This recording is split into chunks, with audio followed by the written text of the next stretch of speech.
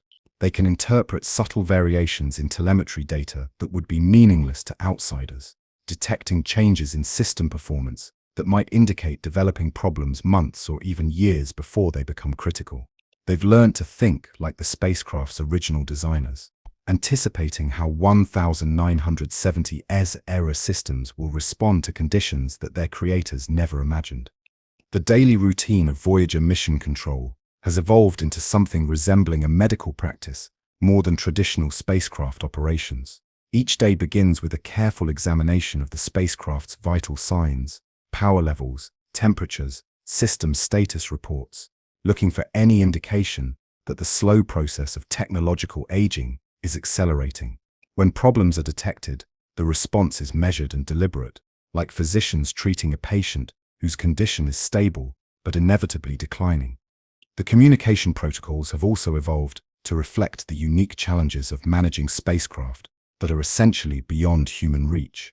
Commands must be crafted with extraordinary care because there's no opportunity for real-time interaction or quick corrections. Each instruction sent to the spacecraft is the product of weeks or months of analysis, simulation, and verification, a level of deliberation that transforms routine spacecraft operations into carefully choreographed performance art. Perhaps most poignantly, these mission controllers are managing humanity's first experience with technological immortality.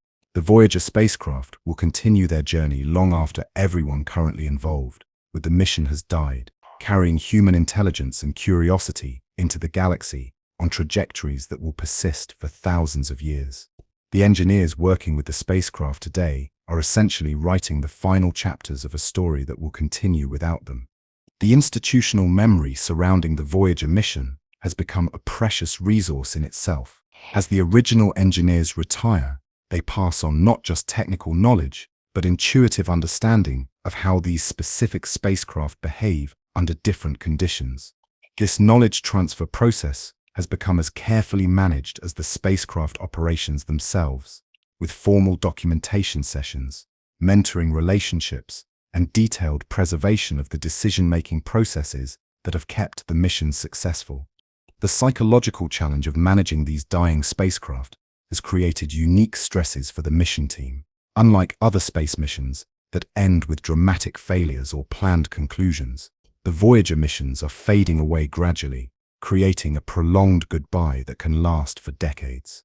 Team members must maintain their technical excellence and emotional investment while accepting that every system they manage will eventually fail and every capability they preserve will eventually be lost.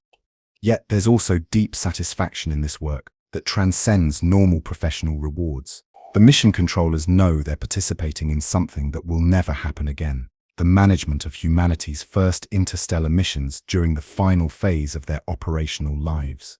They're the bridge between the visionary engineers who created these spacecraft and the future generations who will only be able to study their achievements through historical records. The daily operations meetings have taken on an almost ritual quality, with team members gathering to review the status of spacecraft that have become like elderly relatives whose health must be monitored constantly, but whose independence must be respected. These engineers are simultaneously care providers and space explorers, managing both the technical challenges of deep space navigation and the emotional complexity of letting go. The legacy of these mission controllers extends far beyond the immediate technical challenges they face. They're developing operational philosophies and management techniques that will be essential for future interstellar missions. They're learning how to maintain complex technological systems across timescales that exceed human careers, how to preserve institutional knowledge through generational transitions, and how to make decisions whose consequences will unfold over centuries. In the quiet dedication of these final Voyager controllers, we see something profound about the human character.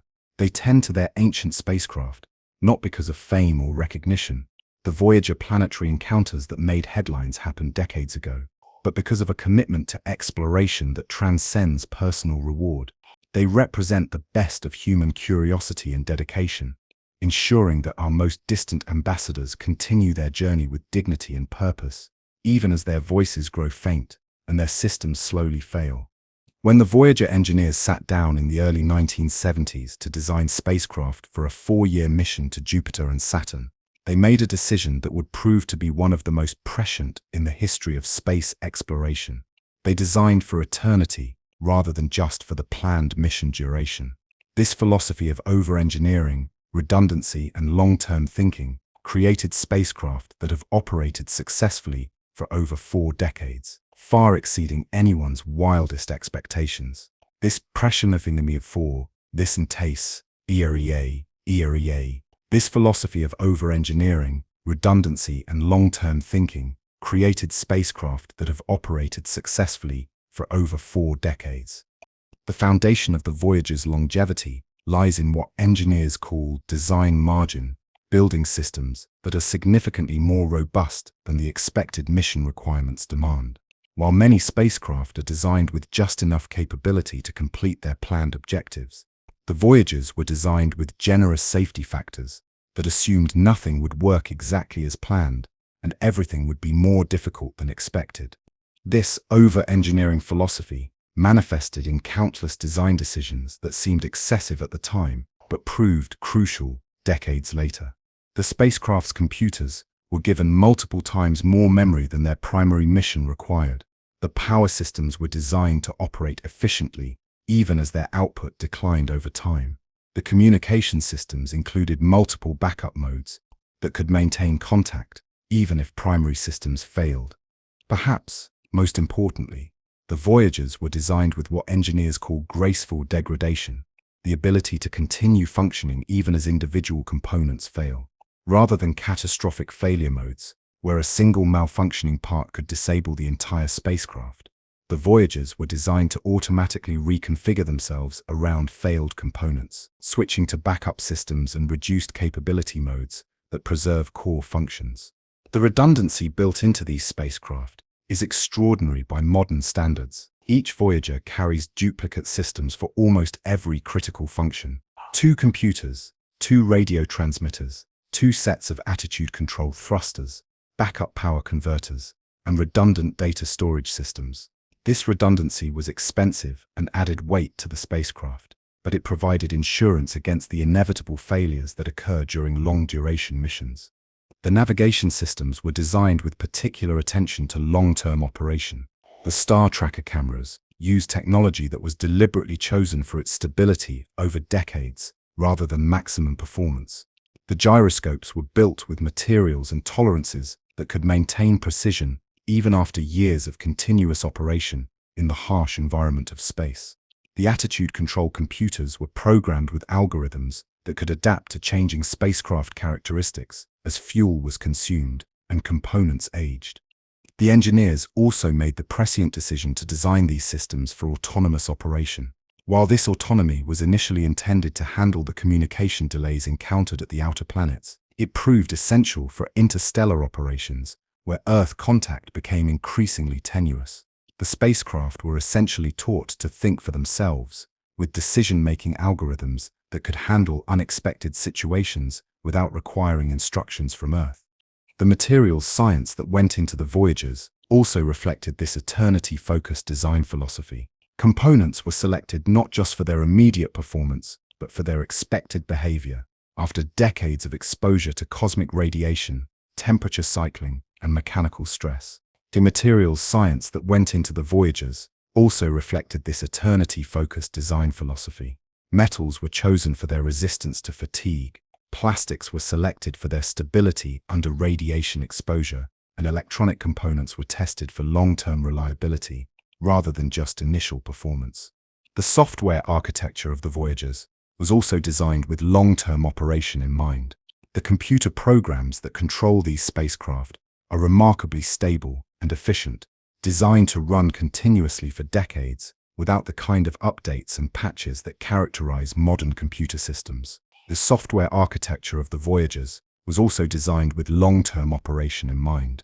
This software has been running longer than any other computer program in history, a testament to the careful programming practices of the 1970s.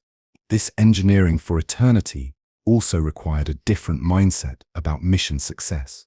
Instead of defining success solely in terms of completing specific objectives within a fixed time frame, the Voyager engineering teams defined success as maximizing the total scientific return over the entire operational life of the spacecraft, however long that might be. This philosophy encouraged design decisions that prioritized longevity over short-term performance optimization. The legacy of the Voyager design philosophy continues to influence spacecraft engineering today. Modern mission planners study the Voyagers not just for their scientific achievements, but for the engineering principles that enabled their extraordinary longevity. The techniques developed for these missions, graceful degradation, extensive redundancy, autonomous operation, and conservative design margins, have become standard practices for long-duration space missions. In designing for eternity, the Voyager engineers created more than just successful spacecraft. They created a template for how human technology can be designed to function across timescales that exceed individual human lifetimes, carrying our intelligence and curiosity into futures we can barely imagine. In the profound silence of interstellar space, the Voyagers continue their eternal navigation with a kind of mechanical dignity that borders on the spiritual. Their journey has transformed from a mission of active exploration into something far more profound, a demonstration of human persistence embodied in titanium and silicon, racing through the galaxy on trajectories that will persist long after our civilization has been forgotten. As the years turn to decades, and the decades stretch towards centuries, the Voyagers will gradually transition from functioning spacecraft to silent monuments to human ingenuity. Their radio transmitters will eventually fall silent. Their computers will cease their endless calculations. Their instruments will record their final measurements. But their navigation will continue, governed by the same laws of physics that have guided them since they left Earth's gravity well over 4 decades ago. This transition from active to passive navigation represents something unprecedented in human history, the creation of objects that will carry human intelligence across cosmic distances without human intervention. The Voyagers are becoming humanity's first true interstellar artifacts, physical embodiments of our species' curiosity and technical capability that will travel between the stars, long after we ourselves may have evolved beyond recognition. The mathematical beauty of their eternal trajectories is breathtaking in its precision and permanence. Barring collision with unseen objects or gravitational perturbations from undiscovered massive bodies, the paths the Voyagers will follow through the galaxy can be calculated with extraordinary accuracy for thousands of years into the future. They are writing humanity's signature across the cosmos in lines of motion that follow curves defined by the fundamental forces of nature. In approximately 40,000 years, Voyager 1 will pass within about 1.6 light-years of the star Gliese 445 in the constellation Camelopardalis. It won't be a close encounter by human standards. The spacecraft will be farther from that star than we are from our nearest stellar neighbor, Proxima Centauri. But by the standards of interstellar space, it will be a cosmic whisper of humanity's passage through the galaxy, our first artificial visitor to another star system. Voyager 2, following a different trajectory, will approach the star Ross 248 in about 40,000 years, passing within roughly 1.7 light-years of that dim red dwarf. These encounters, if they can be called encounters, at distances measured in trillions of miles, will mark humanity's first tentative reach toward other solar systems, carried by spacecraft that will have been silent and lifeless for millennia. The navigation systems that guide these eternal journeys operate on principles that transcend the specific technologies that enabled them. While the gyroscopes will eventually stop spinning, the computers will eventually cease functioning, and the star trackers will eventually fail, the spacecraft themselves have become their own navigation systems. Their mass, their velocity, their trajectory through space, these physical properties will continue to follow the mathematical laws that govern motion in the universe, regardless of whether any human-made systems remain functional. This transformation reveals something profound about the nature of navigation itself. At its most fundamental level, navigation is simply the application of physical laws to achieve directed motion through space and time. The Voyagers have become perfect expressions of this principle. Objects whose navigation has been encoded not in software or electronic systems, but in their physical properties and their relationship to the gravitational architecture of the galaxy.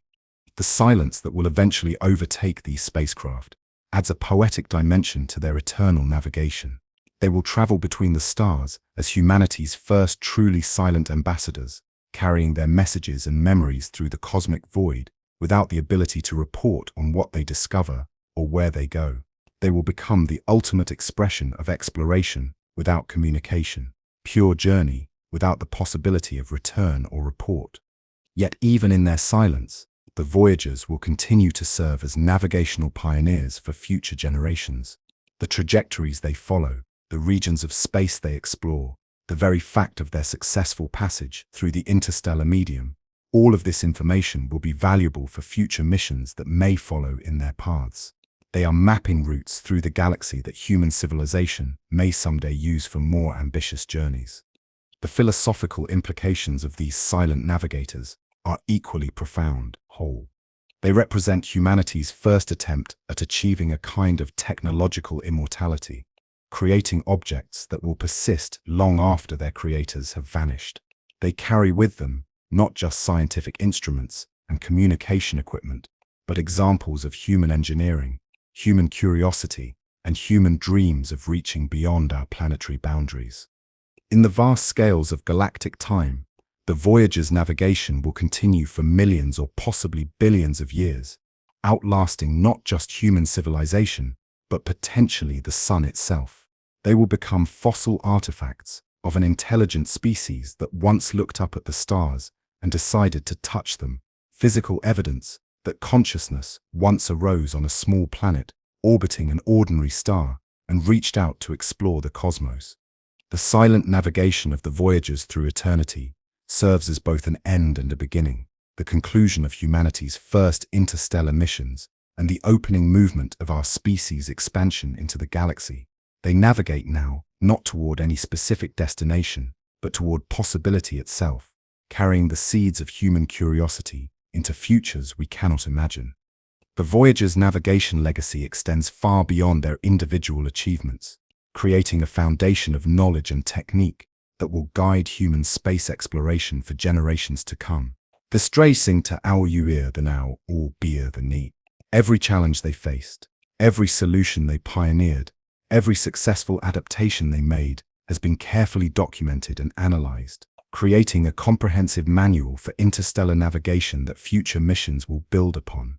Perhaps the most important lesson from the Voyager navigation experience is the critical importance of autonomous systems for deep space exploration. As humanity plans missions to other star systems, the communication delays that challenged the Voyagers will become even more extreme. A spacecraft traveling to Proxima Centauri would face one-way communication delays of over 4 years, making real-time mission control completely impossible. The Voyagers proved that spacecraft can be designed to navigate independently, making complex decisions based on their sensor data and programmed algorithms without human intervention. The gravitational assist techniques, pioneered by the Voyagers, have evolved into sophisticated trajectory design tools that are now standard for all deep space missions.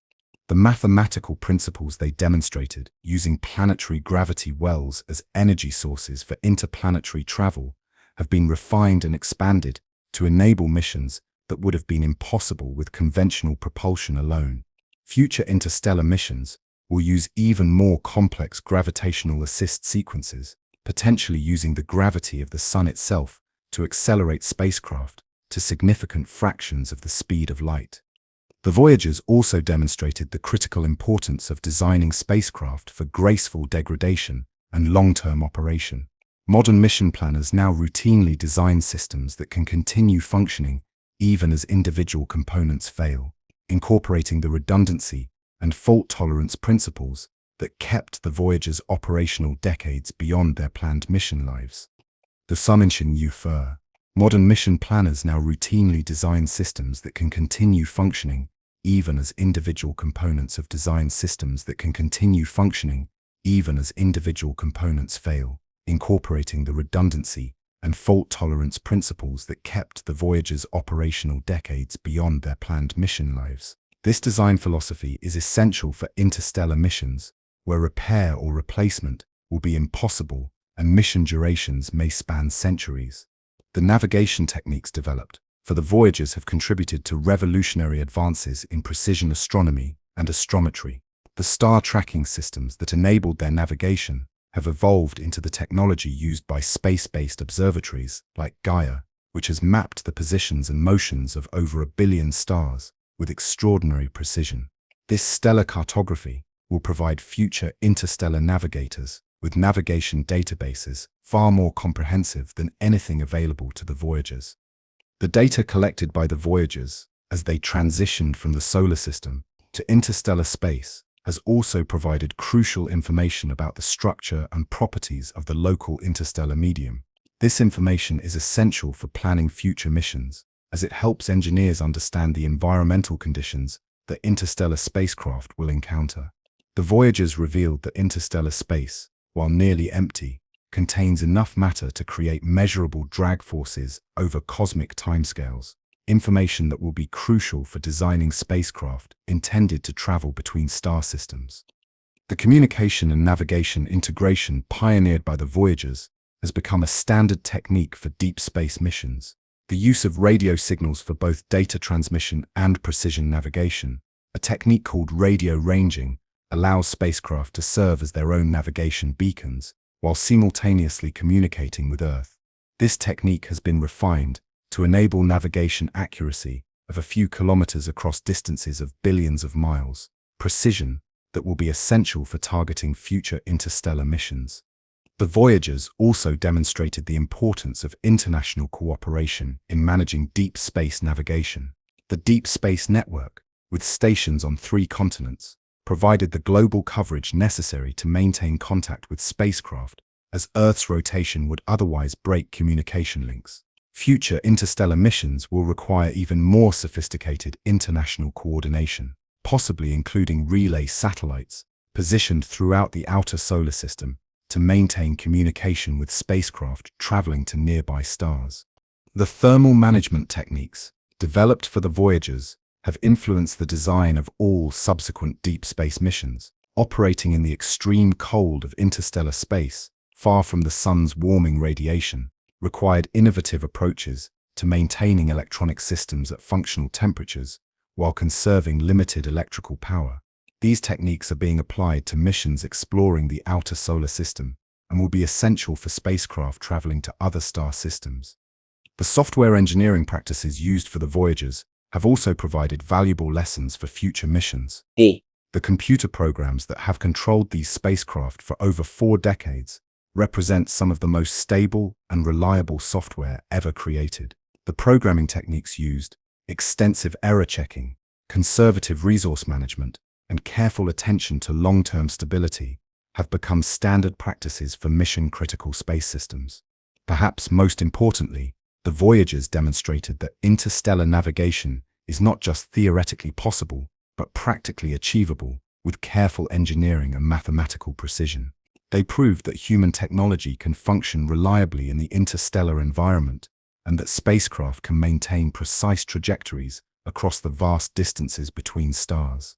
This practical demonstration of interstellar navigation capability has inspired more ambitious mission concepts, including proposals for dedicated interstellar probes that could reach nearby star systems within human lifetimes.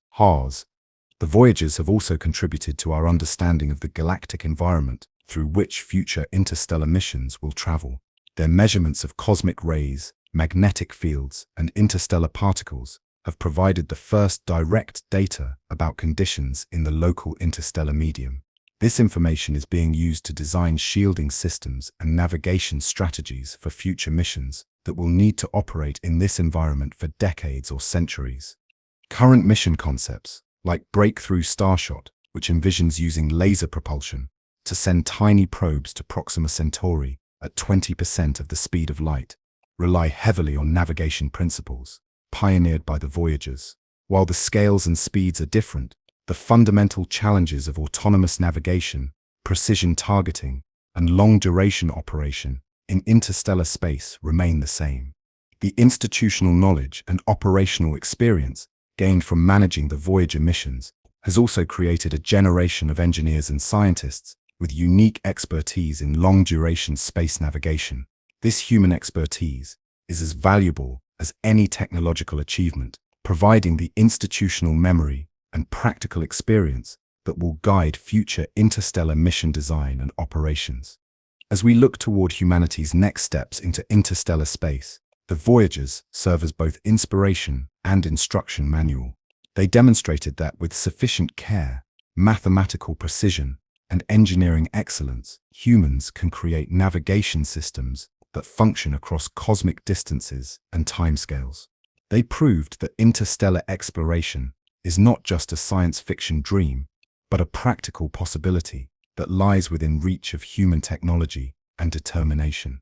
The navigation techniques pioneered by these remarkable spacecraft have become the foundation upon which humanity will build its expansion into the galaxy, transforming our species from inhabitants of a single planet to explorers of the cosmos itself. As we reach the end of this journey through the Voyager's navigation story, we find ourselves confronting something extraordinary. Two spacecraft, launched with the computing power of pocket calculators, have mastered navigation challenges that strain the boundaries of human imagination. They've threaded their way through gravitational mazes billions of miles wide. They've adapted to environments no engineer had ever experienced. They've become autonomous navigators in the space between stars. But perhaps the most remarkable thing about their navigation isn't the technology or the mathematics or even the incredible precision. It's the audacity, the sheer human audacity to believe that we could send our mechanical children racing through the cosmic void and trust them to find their own way home to the stars. The Voyagers remind us that navigation, at its deepest level, is about more than finding your way from one place to another. It's about the fundamental human drive to explore, to push beyond boundaries, to venture into the unknown with nothing but curiosity as your compass and determination as your fuel. Today, as both spacecraft continue their eternal journey through interstellar space, they carry with them something precious, proof that human intelligence, human engineering, and human dreams can reach across distances that dwarf our planet, our solar system, our very conception of space itself.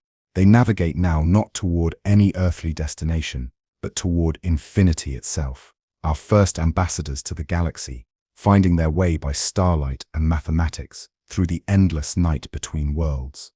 In their silent navigation through eternity, the Voyagers have become more than spacecraft.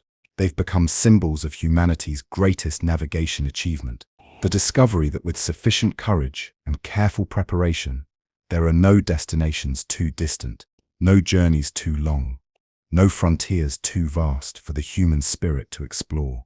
What do you think is the most mind-blowing aspect of the Voyager's navigation story?